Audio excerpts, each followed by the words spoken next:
Good morning, everybody. My name is Dave Finale, and this is Real Estate Talk, TGIF number 281, 278 weeks in a row.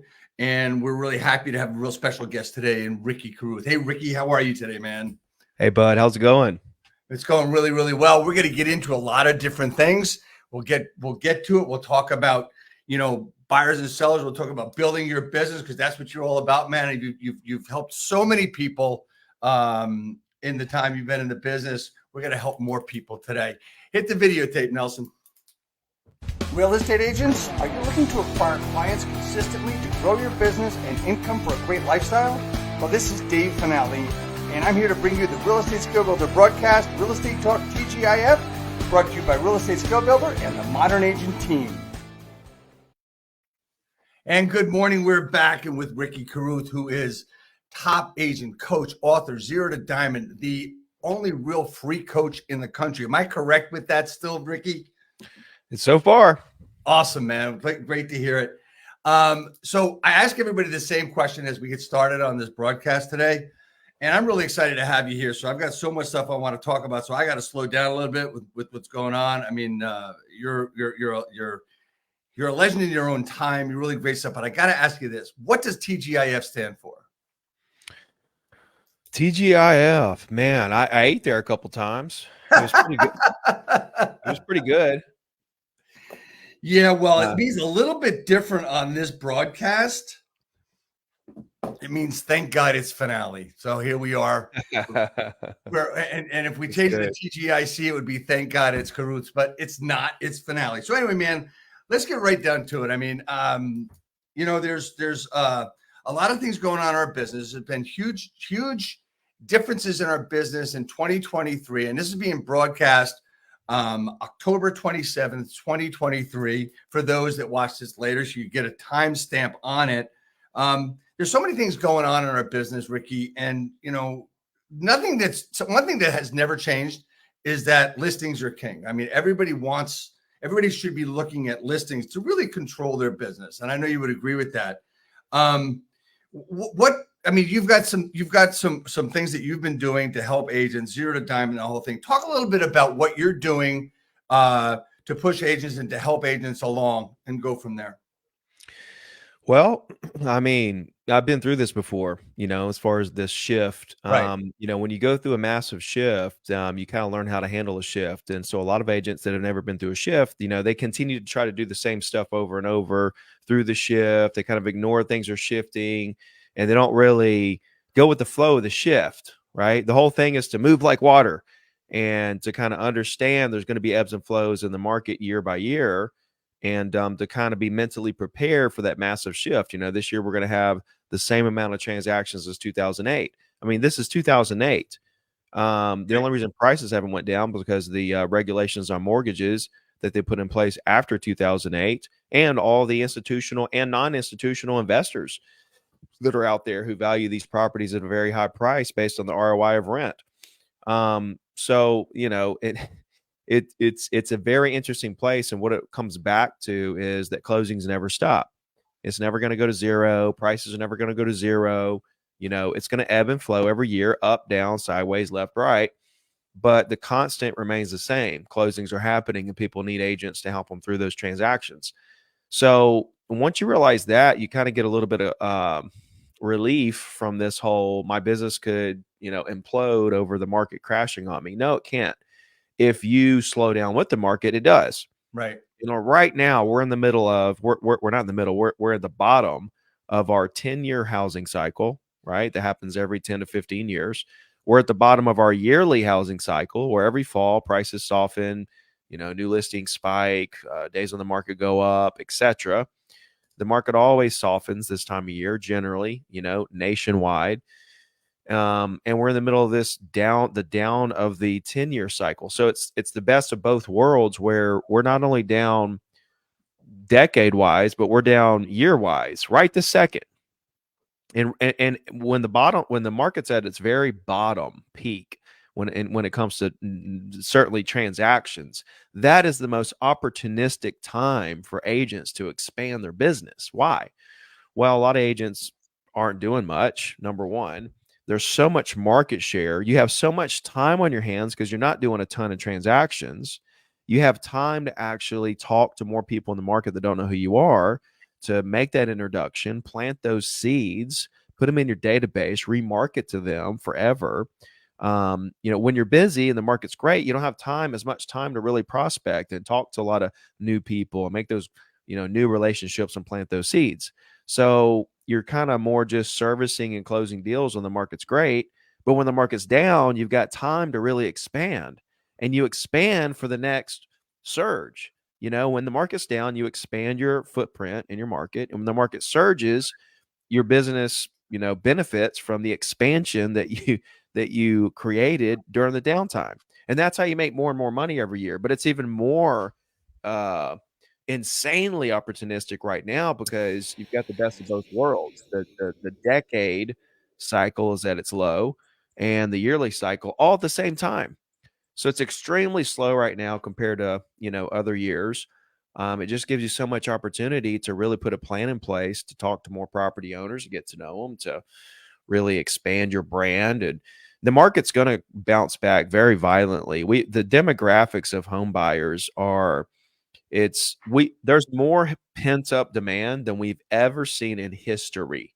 You've got more first time home buyers out there who want to own a home than we've ever had. I say ever, maybe when the baby boomers were coming up, right?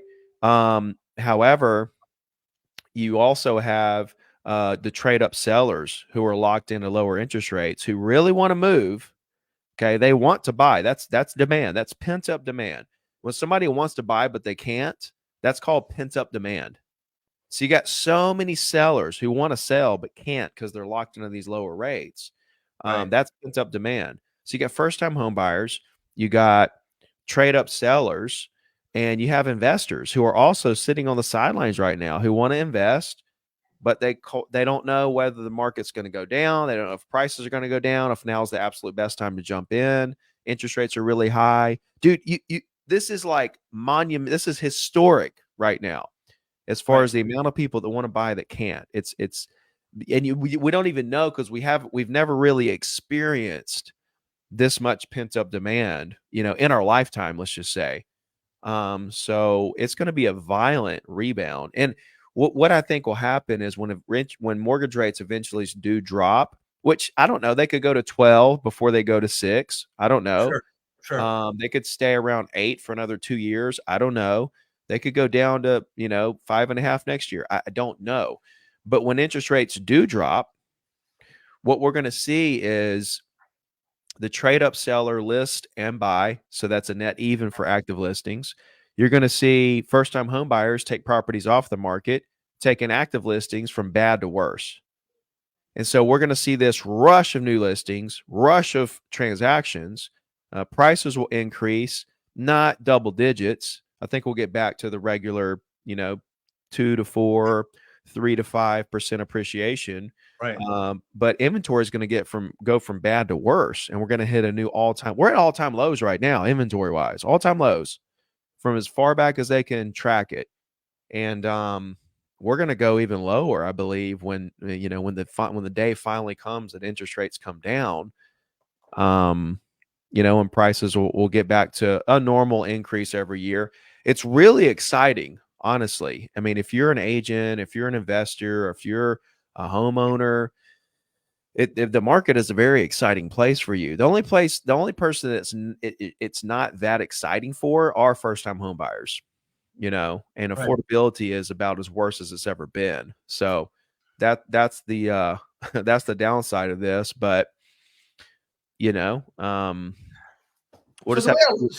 Ricky, the way I look at this is 2008, but I think it's a little bit worse because there was opportunity there for home buyers and sellers when it came to short sales, et cetera, as time went on. But being an opportune time and the most opportune time we've seen to build a business, I think is spot on what you're saying. I mean, there's so much opportunity in there, and the people that are going to grow their business, as far as the agents are concerned, need to see a downtime as the opportunity, as you just said, to build your database, to build relationships, et cetera. Which leads me to one of the most important questions that we need to answer, I try to answer for agents I work with on a daily basis is lead generation, right?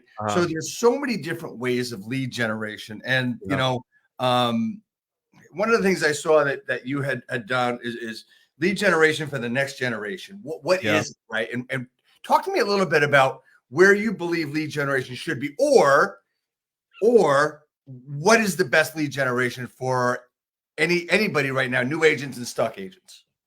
Yeah. So the lead generation for the next generation, I didn't know what it was either.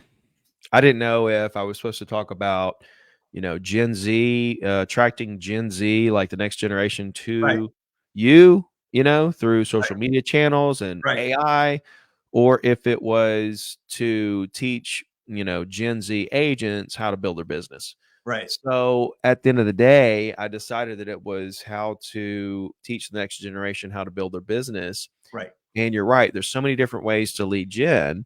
And what I realized was the reason why a lot of people struggle is because they try to do all of them, right? Or at least all of them that doesn't involve cold calling, right? And and um and you can only really be great at a couple things. So people are so worried about the business they're losing over here, you know, let's just say making videos. They're so worried they're losing business by not making videos. You know, they throw that in the mix. They're so worried about the business they're not getting from, you know, doing handwritten letters. So they throw that in the mix, you know, and they're cold calling and they're buying Zillow leads and they're doing all these things. So they're not really mastering or not really going all in on something. And I think for the next generation, it's going to be a matter of trying to nail down efficiency behind what works the best for you. And let me go all in on that and just throw all this other stuff away. Right. Even though we could be losing business here, we're really maximizing this to really a place where we got more business than we can handle. I think that's the key. That's what I did anyways, coming up. I hammered one thing and I had more business than I can handle at all times. And that's really the key, is just maximizing what you can handle. So when I, you know, look at an agent, I can't say, oh, cold calling is the only way, or social media is the only way, or direct mail, or door knocking, or networking, or whatever it is. You know, it's different for everyone. You know, and that's where the work is in the business. I haven't heard a single lead gen strategy that didn't make somebody $1 million a year. You know, not a single one of them. And so it makes me think, like, you know, I can't go in and say, oh, you should cold call. You should call owners. You should call expireds. You should do for sale by owners. You should write letters. You should do social media. I don't know what you should do, right? That's where the work comes in. Here's all the ways you can lead gen. Okay. You've got to identify what the top one or two strategies are that produce massive amount of conversations. And when I realized it was about conversations, it was over for me, because I was just like, oh, I can skip all the marketing and I can go right back door on this whole thing and just talk directly to the owners for literally a penny. Right. I'm not going to do anything else. That was my mentality, is I can just skip all the time, money, and energy agents spend on marketing and open houses and ads and Zillow leads and all that. I can skip all that money, time, and energy, and I can just talk to a property owner right now for a penny. And that's the goal anyway, right? Any marketing is really, the objective is to have a conversation with a property owner, or maybe a consumer, a buyer, whatever. And by the way, it's like, I'll ask an audience, would you rather have 30 active listings or 30 active buyers? What do you think the answer is? It's going to be listings all the time. Right. And so, but 95% of them, all of their activities are geared towards attracting buyers to their business. Right. So there's a huge disconnect in what they would like to have versus what they're doing. And that's a problem. You know, buyers aren't like, I take buyers. 20% of my business for my entire career is buyers. But where did the buyers come from? It came from property owners who are now buying, or a property owner's mom, or a buyer that called me on a sign from a listing. It's all buyers that came from having listings, or, you know, prospecting owners. You can choose what you want to do. You know, why are you choosing something that you don't really want, you know, versus you could spend less money going after, you know, listings. So I don't know. Everybody's different. And so Right. that's what I've come to realize. Everybody's different. Everybody has to figure out what works best for them, what works best for somebody I may disagree with because, you know, I I'm pretty hardcore, but that's what makes the world go round. So we have to kind of conform to the fact that everybody's different. So I see a lot of frustration, a lot of agents, Ricky, where they make calls and they get appointments and they don't convert, or they're making calls and they're just telling people how great they are during the call. And I've seen so much frustration, and people want to quit the business because they're Yeah. not getting anywhere. Yeah. You Well, know, they are getting somewhere. See, the thing is convert. Okay. It's like, okay, what's your definition of convert? And most agents is get the listing. right, Well, a listing is the byproduct of building the relationship and figuring out what they want to do and why, and trying to put together a plan to help them accomplish whatever it is they're trying to do. A listing is just a byproduct of you trying to help solve their problems and help them through their situation. right, The conversion needs to be not the listing, but that you made a friend with this person, a lifelong friendship with this person, and somewhat solidified yourself as their agent when they get ready to do something, whether it be now, later, a year, 5 years, whatever it is, right? So I think people have the wrong definition of conversion. I think that they get discouraged because they're not making money when they need to realize this is a career they're building. And everybody, when you're talking to a prospect, you're really talking to about 30 or 40 people because that prospect, okay, over the course of 10 years turns into repeat business, referrals, and referrals of referrals. People are thinking so singular. It's like, right, okay, I'm talking to this prospect and trying to do this one deal. No, you're not. You're trying to solidify 20 deals over the next 10 years through this one person. You don't understand how the snowball happens and how the compounding happens from this one person. People are thinking so singular, number one. They're thinking so short term, number two, and they're just money driven. right. It's like if you can't pay your bills, get a job and have your bills paid for while you're building this business, right? Building the business doesn't mean making money, right? Amazon lost money forever. All these Right. companies lost money forever, I right? know. That didn't mean that they weren't building a business, right? Sometimes you don't make money when you're building a business. So you need to think, I'm building a business. What is building a business? Building a business is building clientele that's going to do business with you now or later. Just because somebody doesn't do a deal with you today or even chooses a different agent, that's okay. People are going to choose other agents. People are not going to do business with you today. People are going to do business with you today, and it takes time to really learn the process. It really does. I mean, the important part, as you said, Ricky. I mean, get a job and do it. Pick one thing, right? Get a job, like for instance, building your database, building a database of your sphere of influence. Let's say, right, which is I believe to be the number one most important thing that most agents need to have, along with one or two other lead gen systems or processes that they want to use. And one of the things that you've said, and one of the things that Bill Pipes has said, is when you grow your database to a certain number, then you don't have to prospect anymore because it's Yeah. all coming, get it business, et cetera, Yeah. right? But I think that the thing that you said, I just want to say it again, is that if you're getting started and you're looking to grow, to get business today, to get paid tomorrow, unfortunately, that's difficult.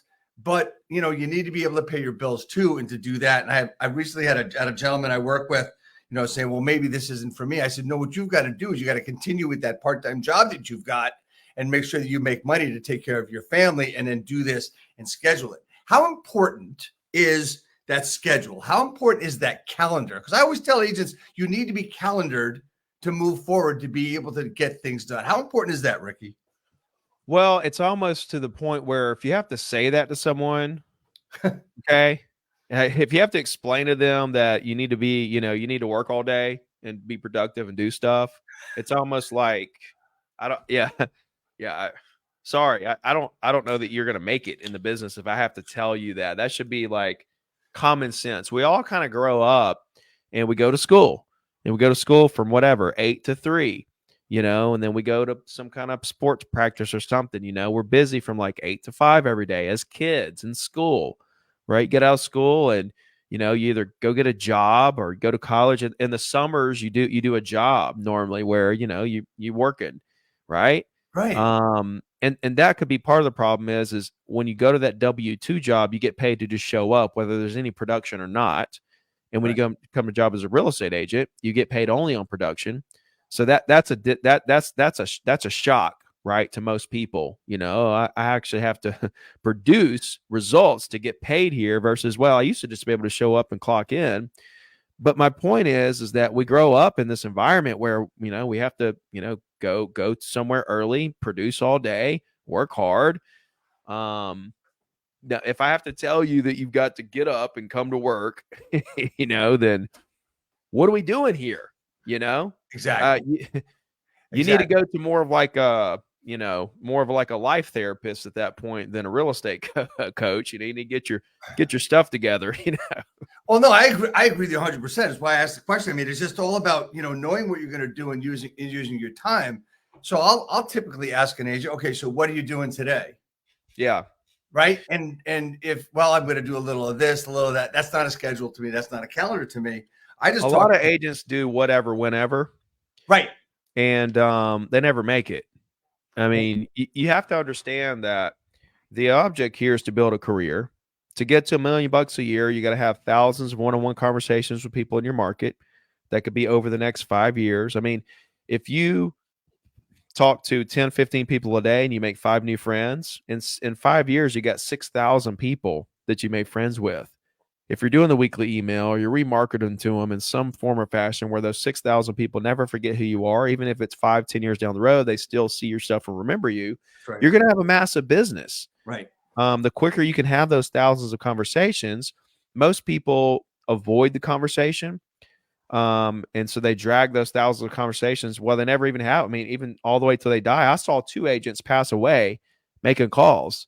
They were still trying to sell some for sale by owners when they're on their deathbed. You once you realize that it's as simple as this, have conversations, help people, build relationships, have some system on the back end where they never forget who you are, you're golden, right? Then it's just a race to how many people can you talk to per day for the next 3 to 5 years, and then you never have to prospect another day in your life. Exactly. I mean, here's the thing. I mean, I look at calendar, I look at schedule. Like, for instance, Ricky, I know what I'm doing 3 Wednesdays from now or 3 Fridays from now. I know what I'm doing because I've got myself set up. Is that boring? Is that monotonous? It might be for some. I don't know. I don't know. I see it as exciting, right? I mean, like, I have job security. I know what I'm doing next week, the week after, and it all involves helping people and providing a service, giving value to my people and making money in return. So for me, that's exciting, especially if you're in it, right? If this is a moment in your life where you're in it and you still love this, and you're sacrificing these years to really build it out and build some wealth. I mean, Right. You have different stages in your life. Later on, you may not want a schedule. You may not want to be busy and be locked up. You want to have free time and stuff, but when you're building your business, you got to think, I'm going to put in 10, 15 hours a day if I got to. Here's the problem. Most people don't have a big enough why.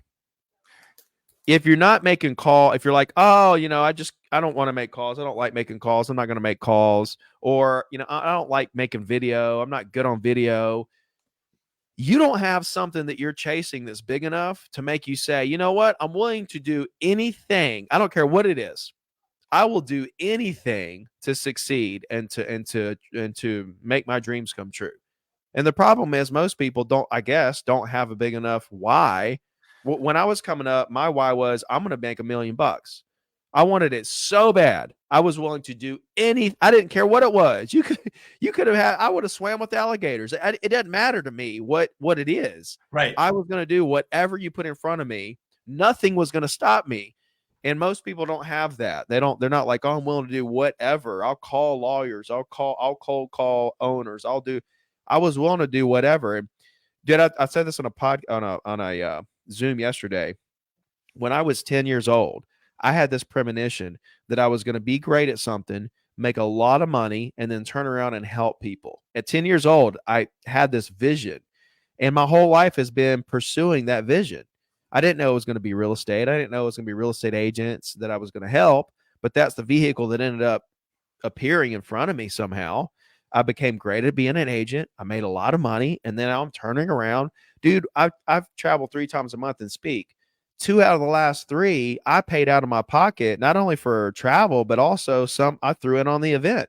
The one before that, they only paid travel. They didn't pay me anything. I didn't make anything. They just paid for travel. Like, I'm pouring money back into the industry Right. in Yes, an you are. attempt here to really make a difference, right? And it's that's my why. I don't have to do this podcast. No, I you could don't. be sleeping right now. I could be hanging out with my daughter. I could be on the beach. I could be on vacation. I could do anything I want to do. I'm done financially, but my why is still so big that I'm willing to do anything. And that's how these agents need to be if they really want to build a massive business. Right. So I'm gonna look at that big why, and that's I got to tell you, be honest with you, it's always been a struggle for me because I've done a lot of different things in this business for more than 40 years, and I've been successful at it. And now it's like I said, like you said, I don't have to do this. I don't have to do this broadcast more than 5 years in a row on every week. I don't have to do that, and I do it because I want to be able to give back. I want to make a difference. And when it comes to my own personal business, I've just scrapped everything and I've started a new project. And it's funny when people start a new project, it's like, what's my why? I'm trying to think, well, why am I doing this? I mean, I could be playing golf every other day. I could be, I don't know, putting around, maybe go build a house somewhere, which is what I love to do. But I've decided to keep going in this one thing and to see exactly where I want to take it. So I've looked at it this way. I've looked at what we're doing, and I've said, okay, one transaction from this brand new project I got on, right? From this brand new project.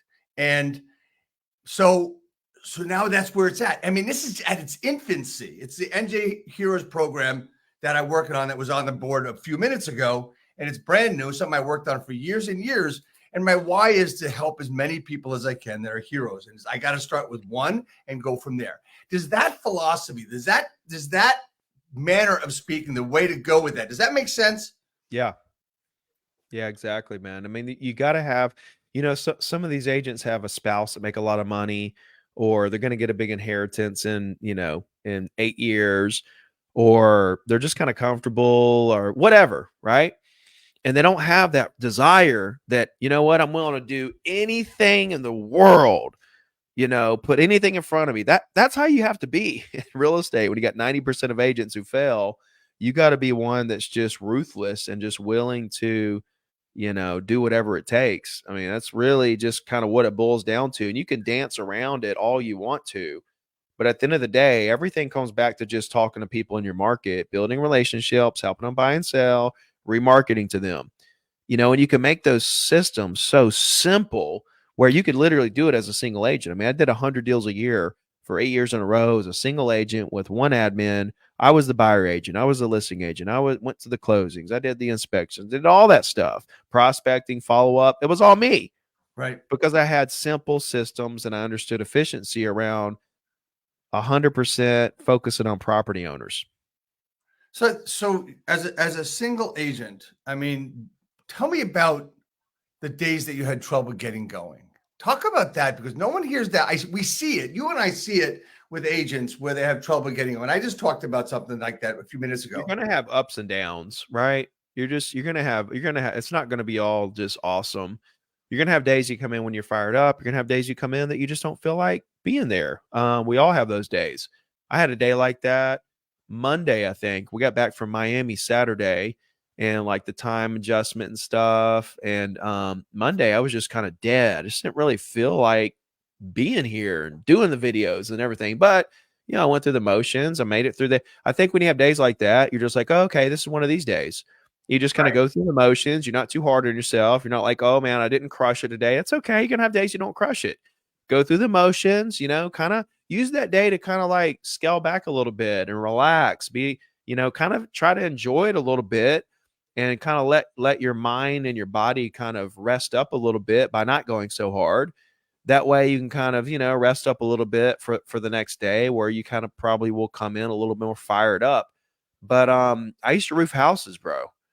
And you better believe there's days when you're doing physical labor where you're climbing up on a roof and you're literally a mountain climber hanging by a rope. Your legs are literally tense the whole time, right? You're literally hanging on a roof with your Yep. feet and your arms are moving around laying shingles. So it's not like you have your arms to hang onto the roof.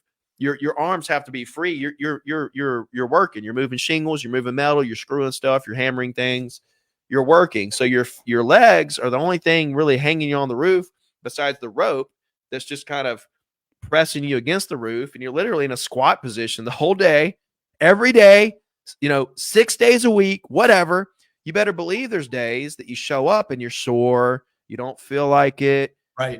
It's tough, hard labor. You're fixing to do this 8 more hours. But guess what? You go up there and you just kind of go through the motions, get done what you can get done. And so I had a lot of those days.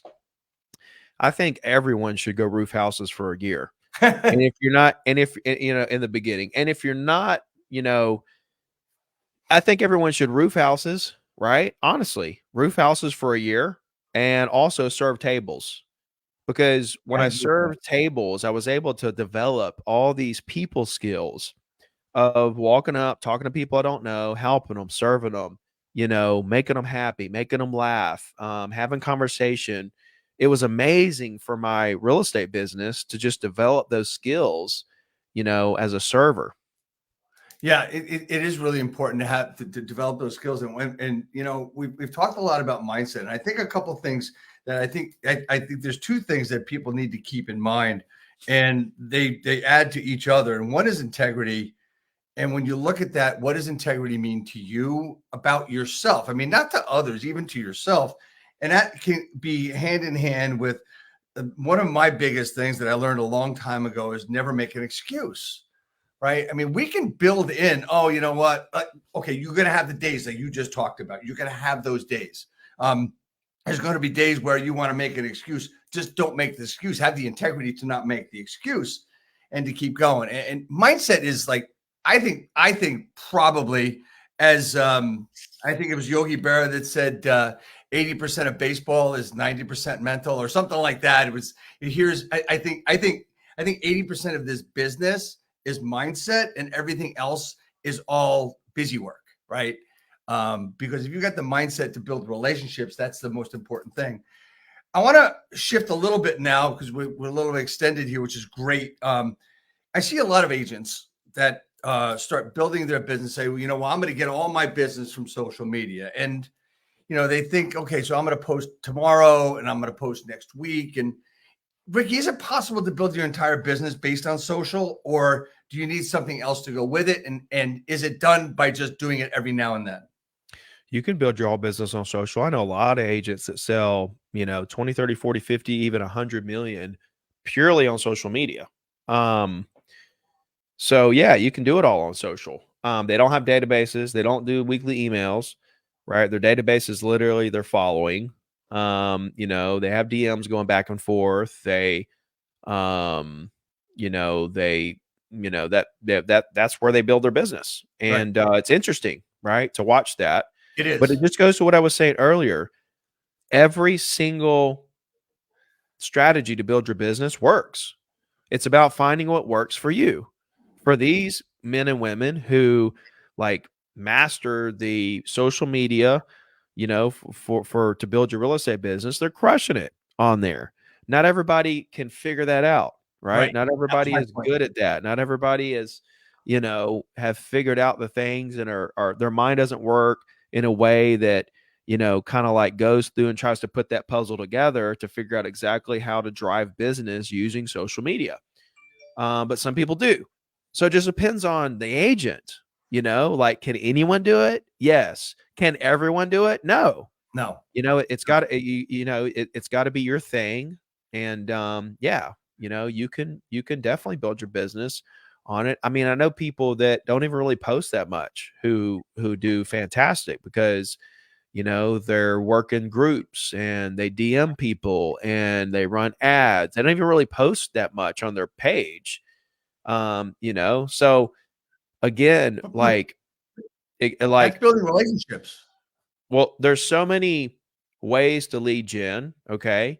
And then Yes. when you dive into social media, there's so many strategies within social media to drive business, right? You could be organic where you post every day.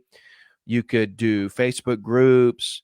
It could be Instagram stories is your thing. You know, cold DMing people in your market's your thing. Running ads. YouTube could be your thing. Instagram could be your thing. Facebook could be your thing. There's like so many platforms, and then so many different ways to use each platform. That you know, um, it's hard. It's hard to be like a general blanket statement, right, about all of this because Right. it's so customized around each person and what their strengths and weaknesses are. But to answer your question, yes, you can build your entire business on social. It is possible without doing anything else. I've seen people Right. do it. Um, and do you need to post often? No. I've seen people create amazing businesses that don't really create that much content.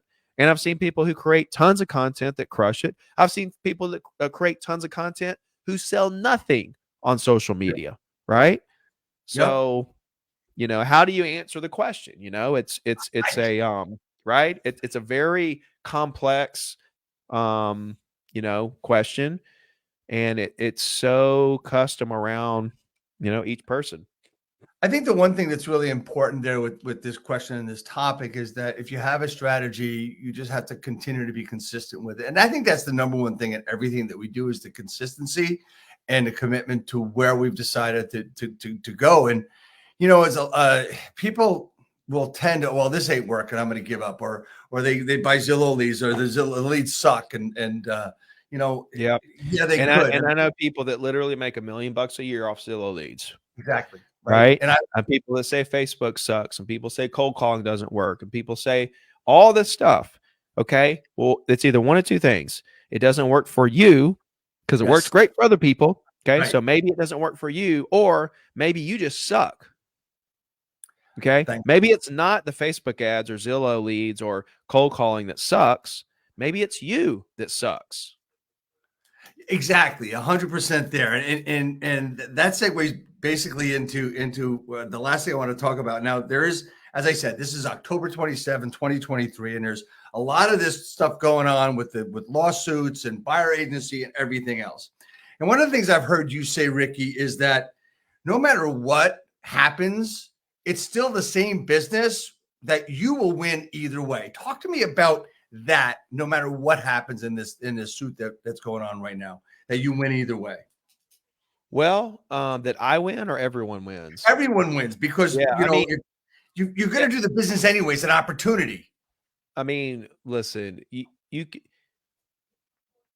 it could go so many ways. There's a lot of stuff. So, let's say nothing changes. Okay. Well, it's just business as normal. Okay. Yep. Let's say that it doesn't become a law that you can't pay the buyer agent out of the listing side commission on the HUD, and the buyer agent has to be paid directly from the buyer. Let's say that doesn't become a law. But let's say that brokerages, to conform so that they're scared to death they're going to get sued and have to settle out for 50 million, that brokerages make it a policy that they won't allow their agents to pay a buyer broker commission out of the listing side, right? Nobody's thought about this. And that's something that could happen with the snap of a finger. And you better believe that the MLS is changing their buyer broker rule from $1 to $0. And watching these big brokerages say that their agents don't have to be part of NAR anymore, and Remax paying $55 million in a settlement, and Anywhere paying $83.5 million in a settlement, isn't opening up the door to some big changes that could happen with a snap of a finger. It doesn't have to become a law. Right. It doesn't have to be, the plaintiffs win. The defendants are going to appeal it. It's going to get drug out in court for years and years. And we don't have to worry about this. Right. A brokerage could say, you know what? We're scared to death. We're going to get involved in this suit. And these class action lawyers that don't understand how the industry works at all are just see dollar signs. They're going to come out trying to make real estate agents look like a scam, not realizing that the current model, the current system is the best. It's kind of like 30-year fixed rates. 30-year fixed rates is not in a lot of countries. Well, these other countries are suffering. Why? Because they have short-term rates on mortgages, which means in 5 years, their payment could double, which is what's happening in a lot of these countries. And they're seeing foreclosures and they're getting crushed. And these people are losing their homes. Now, we have a 30-year fix, which means, okay, people are locked into a lower rate, which means lower inventory, which means prices go up. And there's no inventory. Okay. But wouldn't you want, no system's perfect, but wouldn't you want the system where people at least have a place to live and they're not getting kicked out of their home and losing their house? It's the same thing with this. Yes, we can take the buyer commission, broker commission out of the equation. Sure.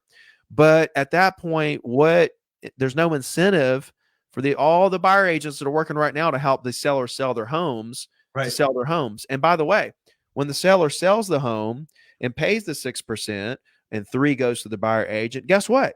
They're going to buy their next home. And guess what? They're not coming out of their pocket to pay their buyer broker to represent them. So they're really winning. It's like a net even here. They're paying 6% when they sell, but they're paying nothing when they buy. So they're really paying right now 3% for each. You know what they're doing? They're making it's going to be, if this goes through and the policies change, the buyer broker agent goes, the commission goes to 0 and buyers have to pay their own commission. That one lady that went on the stand, her mom was an agent. She's like, I sold 4 houses and bought 5. It's like, well, you paid 4 commissions and none on 5. Okay. And she said, and her mom was a broker for 30 years, right? Her whole life was paid for by buyer broker commissions. All right. Yep. And she's on the stand saying this is unfair. And she says, my kids are coming to the age where they're going to buy homes. Does she realize that she's put her kids in a position? Because she's like, I will help my kid. I'm going to help. If I can help my kids, I'm going to help them. Exactly. Ma'am, do you know that you're putting your kids in a position where they're not going to have representation unless they pay out of their pocket? Do you realize that you're doing that to your kids? That now they're going to have to pay if they want representation, otherwise not be represented? Do you realize what you're doing? She's like, I'm not doing it for the money. Yeah, right. Why else would you be screwing up a good thing? And that's what they're doing. If this changes the way that we operate as agents, it's really messing up a great thing. However, if it does change, massive opportunity. Why? Well, I would think a good 20% of agents are out the door because they're not going to understand how to, adapt to the new, world that we're going to live in. Listing agents are going to crush it, but guess what? They're going to do twice the work for half the money. Right. And buyer agents are going to emerge. You're going to see this emergence of buyer agents who advertise, we only work with buyers, right? We don't even take listings. We're a buyer specialist. And buyers are going to come in and they're going to pay a retainer up front and they're going to pay the rest at closing. And buyer agents are going to be getting paid before the deal even closes. They're going to get paid just to start looking for homes, right? And it's going to be interesting, and it's going to be a lot of fun. It's going to be kind of like a new car. You get a new car, you're all excited, this new thing, right? That's what it's going to be. It's going to be different. It's going to be exciting. It's going to be fun. Man, a lot of opportunity. I remember being in this business as long as I've been. I remember when we went from cooperating agents to buyer agency and seller agency and all that stuff. And it was like, what? Huh? Well, people got to realize that in the beginning, for years, buyers weren't even represented. Everybody represented the seller. At least that's what it was in New Jersey for the very long time. So I want to just get into one last thing, man. You're doing something really great with a lot of agents, with your challenging 30 days. Talk about that, man. Talk about what you got going on there. Yeah.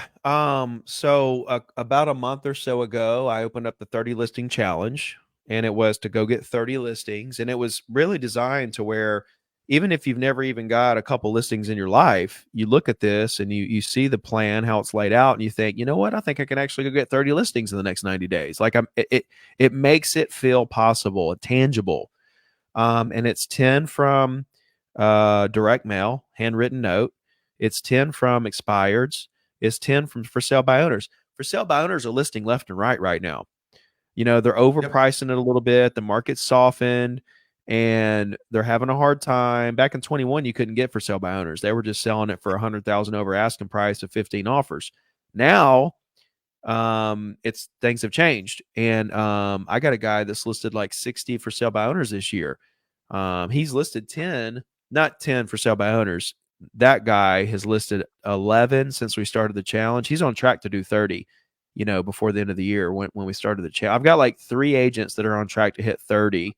But I got tons of agents who are like picking up maybe 1 listing a week, not on track to do 30, but picking up real good inventory from doing the challenge. But I'm telling people with the handwritten letters, do 1,000 of them.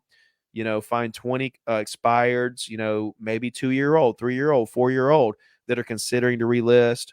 And for sale by owners, call every for sale by owner in your market, but also do a video every day, right? For Instagram mainly, but put it on Facebook and everything else, because when you do one every day, it piles up the views and you're able to impress your seller with how many impressions you're getting on social media. And that helps you stand out amongst the other agents that might be trying to list that property. Hey, I'm getting 100,000 views a month on my platform, on my socials, and I'm going to be pushing your property out on those platforms, right? That 100%. means something to these sellers in today's world. So, yeah, I've got about 1,000 agents who are in the challenge, and it's exciting seeing everything. All the agents, participating, and we do everybody's post their daily updates every day in the Facebook group and stuff. So yeah, it's been exciting because right now, bro, if you go out and get 5, 10, 15, 20, 30 listings between now and the end of the year, you're gonna crush 2020. 2024 is like literally crushed at that point. Right. So people can still get started with this, right? Because I put the link up for your YouTube, your extensive YouTube broadcast you did. It's about 2.5, 3 hours. So I put that up there, and they can also get it through your text as well. Is that correct? Yep. Okay. So as we move along, we get this going. This is something really that's extremely cool. And I saw it, and I've watched the video, and I may even get involved as well. 30 listing challenge. Ricky, talk to me about, is this the way that people should get started in their business? Is this the way? Is this the one thing that you would tell people to do? The brand new agents, you can go get 30 listings right now. Experienced agents, go get 30 lists. Like right now, being the down moment of the 10-year housing market and the yearly housing market, right now you actually have time to go get 30 listings, right? Because next year is going to be busy. Even if rates stay at 8%, whatever happens, next year is going to be busy. If rates go to 12, if rates get higher into the 9s and 10s and 11s, we'll see what happens.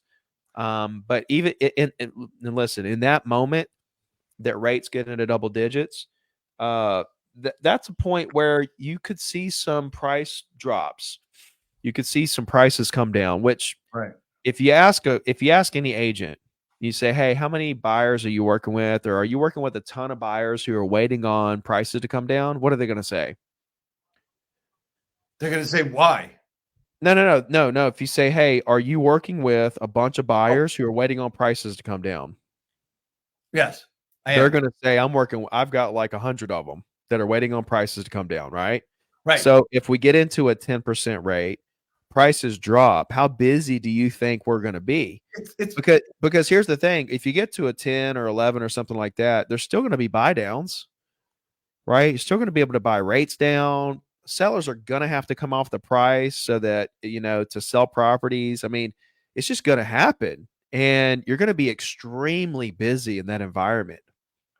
Yeah, it's really important for you to be on top of everything that's going on, because I think when it starts changing and the environment changes, it's gonna happen fast. And you said it before, the market's gonna bounce up, bounce back violently. Mm-hmm. And that is so true. That is so true. We had a question before. I just want to hit this. I didn't want to ignore the questions. Talk about letters. You talked about 10 from letters, handwritten notes, 10 from FSBOs, 10 from expires. we had pop up before. Someone asking talk about letters, using that to prospect with.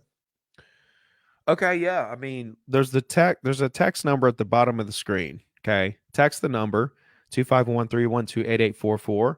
Put your contact information in. I'll send you a link to the 30 listing challenge where I just in detail train about the entire thing. It's a letter that I handwrite the envelope, I handwrite the letter. It's one question, and I've made millions off of this letter. And agents, if you go to the Zero to Diamond Real Estate Agent Facebook group and scroll through there, you'll just see post after post after post of people doing these letters, talking about getting listings and everything else. Awesome. So yeah, just dive into the content. Ricky, I really want to thank you for coming on today and extending the time. I sincerely appreciate it. I've been doing this a long time, and I've been lucky to have you on twice now, and it's an honor for me. What can I do, Dave Finale, do to help you grow your business? Oh man, listen, my business right now is just building the Ricky Carruth brand, so just having me on the show and exposing me to more people that my content could possibly help is plenty, bro. Great. I'm so excited for that. And as you know, I mean, you heard there was a new hat. So you said, you know what, let me go help Dave out and I'll get a new hat for it. So here's the new hat. I want to thank you so much for coming on. Hey, everybody, next week we have, if you want to talk luxury, you want to talk about top agents, we have Ed Kaminsky coming on, who's going to talk about luxury. He's going to talk about a lot of different things. This guy is just top notch. He's out in California doing some great things. And we only have top-notch people on, no matter who they are. And I want to, again, Ricky, thank you so much for coming on. And I look forward to, 1 second, I want to put that back up. Where'd it go? There it is. I want to thank you. Just hold on for a second as we go out next week. Ed Kaminsky, thanks so much, everybody. We'll see you next week. And hit the videotape, Nelson.